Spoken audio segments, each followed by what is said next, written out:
बिस्मिल्लाहिर्रहमानिर्रहीम। अस्सलाम वालेकुम। मैं फैज़ान रिजवी और आप मेरे यूट्यूब चैनल और फेसबुक पे देख रहे हैं। आज 9 जुलाई 2023 है, दिन है जी संडे, इतवार का। मिस्टर रजब तैयब अर्दवान, वैसे तो आप इन्हें बहुत अच्छी तरह से जानते हैं। एक छोटा सा इंट्रोडक्शन मैं आपको दे दूं तैयब अर्दवान का। बहुत सारे मुसलमान तैयब अर्दवान को इर्तुगरुल गाजी के नाम से जानते हैं, प्यार से इन्हें सुल्तान भी कहा जाता है। ये वो मुसलमान लीडर हैं जो यूएन के प्लेटफॉर्म पर खड़े होकर नक्शे दिखा दिखाकर मजलूम फ़लस्तीनियों के हक़ में आवाज़ भी बुलंद करते हैं। और ये वही मुसलमान लीडर हैं जो इजराइल के सदर इसाक का रेड कार्पेट इस्तकबाल करते हैं और उन्हें झुक झुक कर सलाम करते हैं। ये अज़रबैजान के सदर इल्हाम अलीयव के बहुत अच्छे और पक्के दोस्त हैं और अज़रबैजान को नगोर्नो कराबाख की जंग जितवाने वाला और कोई नहीं बल्कि तुर्की के सदर रजब तैयब अर्दवान हैं। और अज़रबैजान से भी पहले आर्मीनिया के साथ ताल्लुकात बहाल करने वाले भी तुर्की के सदर रजब तैयब अर्दवान हैं। इन्हें खाना काबा की चाबी भी चाहिए, इन्हें रूस से S-400 एयर डिफेंस सिस्टम भी चाहिए, इन्हें अमेरिका से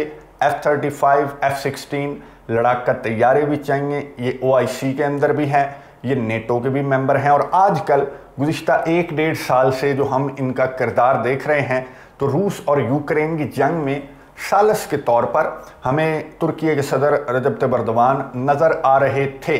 लेकिन जंग के 500वें रोज़ जो इन्होंने तोहफा पेश किया यूक्रेन के सदर व्लादिमीर ज़ेलेंस्की को, तो उसके बाद मेरा नहीं ख्याल कि हम मीडिएटर के रोल में तुर्की के सदर रजब तैयब अर्दवान को देख पाएंगे। बाकी रोल्स अपनी जगह पर मौजूद रहेंगे। अच्छा, तोहफा देना गलत नहीं है, तोहफा दे दिया यूक्रेन के सदर व्लादिमीर ज़ेलेंस्की को, लेकिन उसकी कीमत बहुत बड़ी थी। मुआहिदा तोड़ा है तुर्की के सदर रजब तैयब अर्दवान ने। रशिया के सदर व्लादिमीर पुतिन के साथ, रूस के साथ जो मुआहिदा किया था उसको तोड़ने की कीमत अदा की है इस तोहफे की, जिस पर जश्न मनाया जा रहा है। यूक्रेन के अंदर क्या तोहफा दिया तुर्की के सदर रजब तैयब अर्दवान ने यूक्रेन के सदर व्लादिमीर ज़ेलेंस्की से मुलाकात करने के बाद, और क्यों एग्रीमेंट रशिया के साथ तोड़ा, तुर्की के सदर ने इतना बड़ा रिस्क क्यों लिया, इसका एक जवाब तो मेरे पास भी है, मैं आपके साथ शेयर कर दूंगा।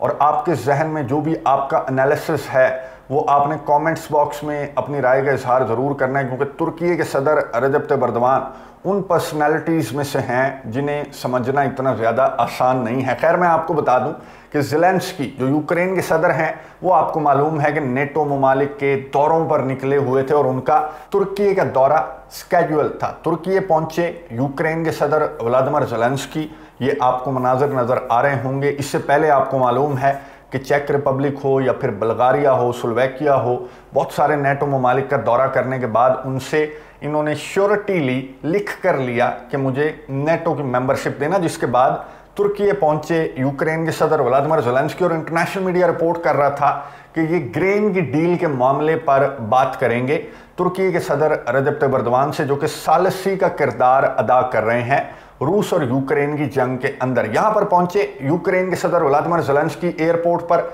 अच्छा रिसीव किया गया, ब्लू कारपेट इस्तकबाल यूक्रेन के सदर का हुआ।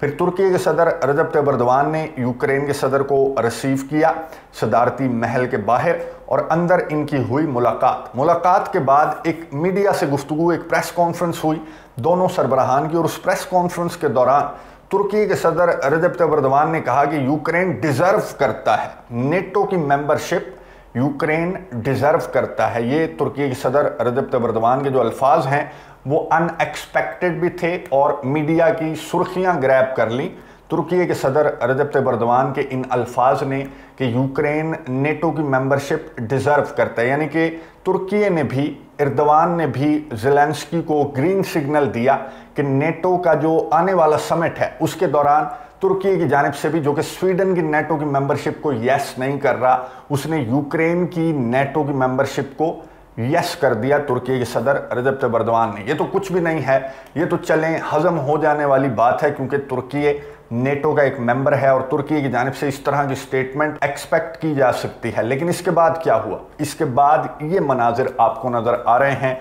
ये 1 मिनट की वीडियो यूक्रेन के सदर व्लादिमीर ज़ेलेंस्की ने जारी की और ये बताया कि तुर्की से वापस लौटते वक्त वो अकेले नहीं आ रहे, बल्कि अपनी कौम के लिए, अपने मुल्क के लिए एक बहुत बड़ा तोहफा लेकर आ रहे हैं। तोहफा क्या है?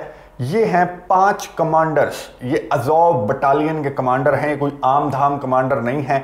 अज़ोव बटालियन का मैं आपको बता दूं, आपको याद भी होगा, जो स्टार्ट से जिन्होंने मेरा चैनल सब्सक्राइब किया हुआ है, स्टार्ट से इस जंग को फॉलो कर रहे हैं, उन्हें याद होगा मरियोपोल का शहर, मरियोपोल की जो जंग थी वो जब ये ऑपरेशन रशिया का स्टार्ट हुआ फरवरी, मार्च, अप्रैल, मई के अंदर मरियोपोल की जंग इसी तरह सुर्खियां ग्रैब किए हुए थी जिस तरह बखमुत की जंग इतनी ज़्यादा इंपॉर्टेंट मरियोपोल की जंग थी, जिसे लीड कर रहे थे चेचनिया के जो फाइटर्स हैं, रमज़ान कदरोव के जो फाइटर्स हैं, वो मरियोपोल की जंग को लीड कर रहे थे। और मरियोपोल की जंग भी इतनी ही ज़्यादा लंबी चली थी तकरीबन जितनी बखमुत की जंग जितनी इंपॉर्टेंट थी, मरियोपोल की जंग भी उतनी ही इंपॉर्टेंट थी। उसकी वजह क्या थी? उसकी वजह ये थी कि यूक्रेन की साइड पर थे अज़ोव बटालियन। अज़ोव बटालियन जो हैं वो यूक्रेन के अंदर इनकी एक स्पेशल वैल्यू है, इनको यूक्रेन की आर्मी के अंदर एक स्पेशल जगह दी गई है।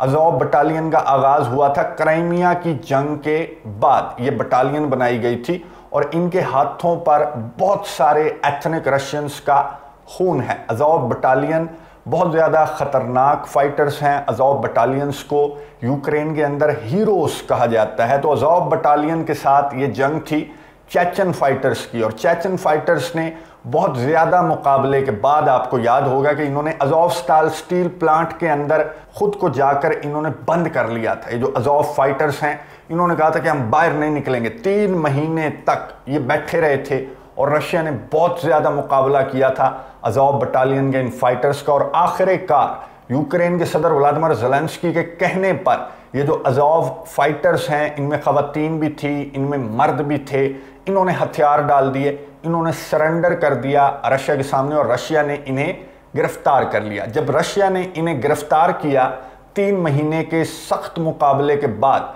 तो वो बंदा था रमज़ान कदरोव, चेचन सरबरा रमज़ान कदरोव ने रूस के सदर व्लादिमीर पुतिन को मुखातिब करते हुए कहा था कि इन्हें टांग दो, इन्हें फांसी दे दो, ये डिज़र्व करते हैं। इनके हाथों पर सैकड़ों नहीं बल्कि हज़ारों एथनिक रशियंस का खून है, तो इनकी सज़ा होनी चाहिए मौत, without wasting any time. Ramzan Kadyrov ने कहा था रूस के सदर व्लादिमीर पुतिन को कि एक लम्हा भी ज़ाया किए बगैर इन्हें चौक पर फांसी दे दो। लेकिन रूस के सदर व्लादिमीर पुतिन ने क्या किया? रूस के सदर व्लादिमीर पुतिन ने इन्हें कैद कर लिया। अज़ोव बटालियन के जो कैदी हैं इन्हें कैद कर लिया। और फिर तुर्की के सदर रजब तय्यिप एर्दोगान की सालिसी में सितंबर 2022 में एक मुआहिदा तय पाया जिसके तहत रशिया ने कुछ प्रिजनर्स का जो तबादला हुआ उसमें अज़ोव बटालियन के जो कैदी हैं उनको छोड़ दिया। बहुत ज़्यादा किरदार अदा किया था तुर्की के सदर रजब तय्यिप एर्दोगान ने कि प्रिजनर्स का तबादला होना चाहिए, तुम्हारे भी कुछ इंपॉर्टेंट फाइटर्स यूक्रेन ने कैद कर रखे हैं और तुम्हारे पास अज़ोव बटालियन के कैदी हैं, तो तुम उन्हें छोड़ दो और यूक्रेन तुम्हारे कैदियों को छोड़ देगा। सितंबर के अंदर अज़ोव बटालियन के इन फाइटर्स का तबादला हुआ रशिया के इंपॉर्टेंट फाइटर्स के साथ, लेकिन रशिया ने इस शर्त पर यह मुआहिदा माना, तुर्की की बात मानी कि 5 कमांडर्स जो हैं हम उन्हें रिहा नहीं करेंगे। जो फाइटर्स हैं अज़ोव बटालियन के, जो ख़वातीन हैं अज़ोव बटालियन की जो फाइटर्स हैं, उनको रशिया ने रिहा कर दिया, लेकिन ये जो 5 कमांडर्स हैं इन्हें तुर्की मुंतकिल कर दिया रूस के सदर व्लादिमीर पुतिन ने। और मुआहिदा ये तय पाया कि जब तक ये जंग ख़त्म नहीं होगी तब तक तुर्की इन 5 कमांडर्स को तुर्की की कैद में, इस्तांबुल के अंदर ये तुर्की की कैद में रहेंगे। तो ये हैं वो 5 कमांडर्स जिन्हें तुर्की के सदर रजब तय्यिप एर्दोगान ने मुआहिदा तोड़ते हुए यूक्रेन के सदर व्लादिमीर ज़ेलेंस्की के हवाले कर दिया। यूक्रेन के सदर व्लादिमीर ज़ेलेंस्की अब इनके साथ तस्वीर भी जारी कर रहे हैं, इनके साथ वीडियोस भी जारी कर रहे हैं। यूक्रेन के अंदर एक जश्न का सा समा है, क्योंकि ये फाइटर्स मैं आपको बता चुका हूँ कि ये हीरोज़ हैं यूक्रेन के लिए, यूक्रेन के शहरियों के लिए हीरोज़ का दर्जा ये फाइटर्स रखते हैं। तो यूक्रेन के सदर व्लादिमीर ज़ेलेंस्की का जो दौरा था, ओवरऑल जो दौरा था चेक रिपब्लिक का, बल्गारिया, स्लोवेकिया, फिर तुर्की का जो दौरा था, इसमें सबसे इंपॉर्टेंट दौरा तुर्की का, अनएक्सपेक्टेडली तुर्की का दौरा सबसे इंपॉर्टेंट रहा। और तुर्की से ही सबसे बड़ा तोहफा यूक्रेन के सदर व्लादिमीर ज़ेलेंस्की को मिला। क्रेमलिन के तर्जमान दिमित्री पेस्कोव ने स्टेटमेंट जारी करते हुए कहा कि तुर्की ने मुआहिदे को तोड़ा है। तुर्की से मुआहिदा तय पाया था कि आपने अज़ोव बटालियन के इन 5 कमांडर्स को तब तक रखना है जब तक ये जंग खत्म नहीं होती। तो तुर्की के सदर ने क्रेमलिन के तर्जमान के मुताबिक रशिया से रूस के सदर व्लादिमीर पुतिन से कंसल्ट भी नहीं किया और इन 5 इंपॉर्टेंट कमांडर्स को छोड़ दिया गया तुर्की के सदर रजब तैयब एर्दोगान की जानिब से। अब इतना बड़ा इकदाम तुर्की के सदर रजब तैयब एर्दोगान ने बगैर पुतिन से कंसल्ट किए क्यों इतना बड़ा कदम उठाया, क्यों इन 5 कमांडर्स को रिहा किया? अब मेरी अंडरस्टैंडिंग के मुताबिक जो मुझे समझ आता है तो तुर्की के सदर रजब तैयब एर्दोगान, आपको मालूम है कि स्वीडन की नेटो की मेंबरशिप को लेकर बहुत ज़्यादा अपने कंसर्न जाहिर कर रहे हैं।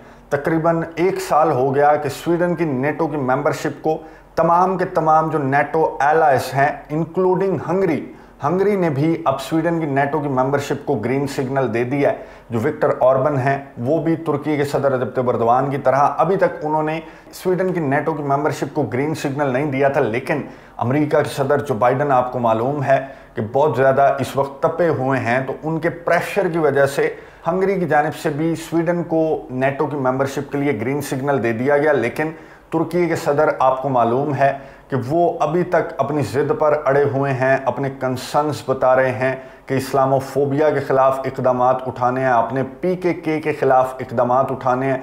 जो नेटो के चीफ़ हैं स्टोल्टनबर्ग, वो मुतअद्दिद मुलाकातें कर चुके हैं तुर्की के ऑफिशियल से भी, और इवन के तुर्की के सदर रजब तैयब एर्दोगान से उन्होंने जाकर अंकारा के अंदर तुर्की के दारुल हुकूमत के अंदर मुलाकात की। आगे भी जो नेटो का इजलास है उससे कबल ढेर सारी मीटिंग्स स्केड्यूल हैं और तुर्की को बहुत ज़्यादा प्रेशराइज किया जा रहा है। अमेरिका की जानिब से भी नेटो के जो एलाइज हैं उनकी जानिब से भी बहुत ज़्यादा जोर दिया जा रहा है कि इस नेटो के समिट के अंदर आपने स्वीडन को नेटो की मेंबरशिप पर ग्रीन सिग्नल देना है।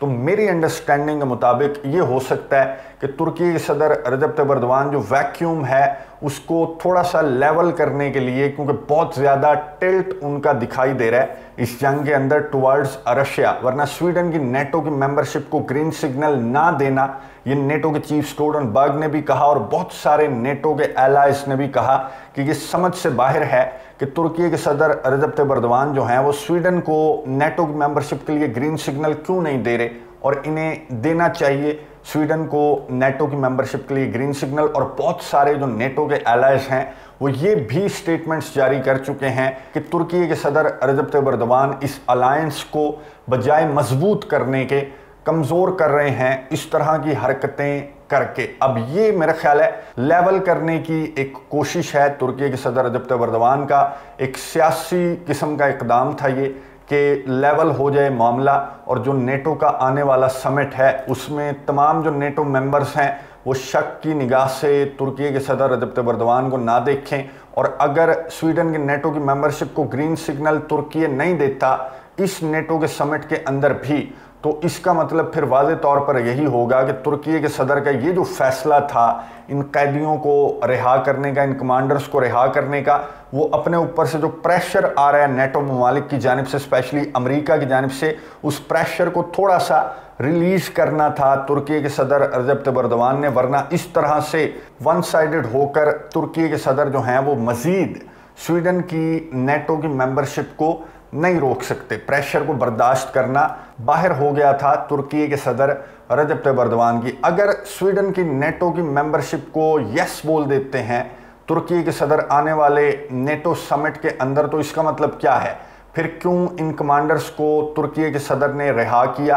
एर्दोगान ने रशिया के साथ मुआहिदा क्यों तोड़ा, जिस रशिया के साथ एर्दोगान के बहुत अच्छे ताल्लुकात हैं? तो उसकी वजह ये हो सकती है कि तुर्की के सदर की कोई डील हो गई अमेरिका के साथ, बहुत अरसों से F-16 की डील, F-35 की डील को लेकर बहुत ज़्यादा चपकलिश चल रही है तुर्की और अमेरिका के दरमियान, और यही वजह थी कि स्वीडन की नेटो की मेंबरशिप को भी कहा जा रहा था कि तुर्की ने रोक कर रखा ताकि अमेरिका से कुछ अपनी भी मनवा सकें। तुर्की के सदर 1-2 और 1 लो वाली बुनियाद पर सियासत करते हैं, तो ये भी वजह हो सकती है। चंद घंटों के बाद ये रीज़न भी सामने आ जाएगी। तुर्की की जानिब से अभी तक कोई स्टेटमेंट सामने नहीं आई इस हरकत के बाद, और रशिया के सदर व्लादिमीर पुतिन ने भी पर्सनली कोई स्टेटमेंट जारी नहीं की। सिर्फ जो क्रेमलिन के तर्जमान हैं दिमित्री पेस्कोव, सिर्फ उनकी स्टेटमेंट सामने आई है, क्योंकि काउंटर ऑफेंसिव यूक्रेन का किस तरह का चल रहा है आपके सामने, और इस वक्त के अंदर इतने इंपॉर्टेंट कमांडर्स को छोड़ देना जिनका इंतजार ऑलरेडी यूक्रेन के अंदर जो फाइटर्स हैं अज़ोव बटालियन के,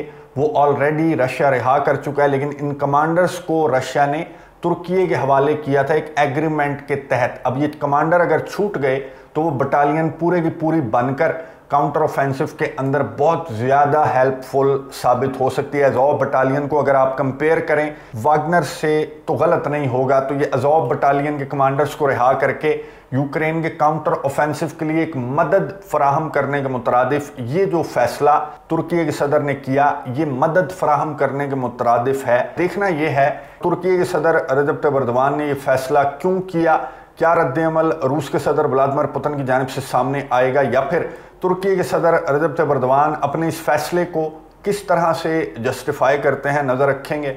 आपको अपडेट्स देता रहूँगा। कमेंट्स बॉक्स में अपनी राय का इजहार ज़रूर कीजिएगा। अगली वीडियो तक के लिए इजाज़त दीजिए। अल्लाह हाफ़िज़।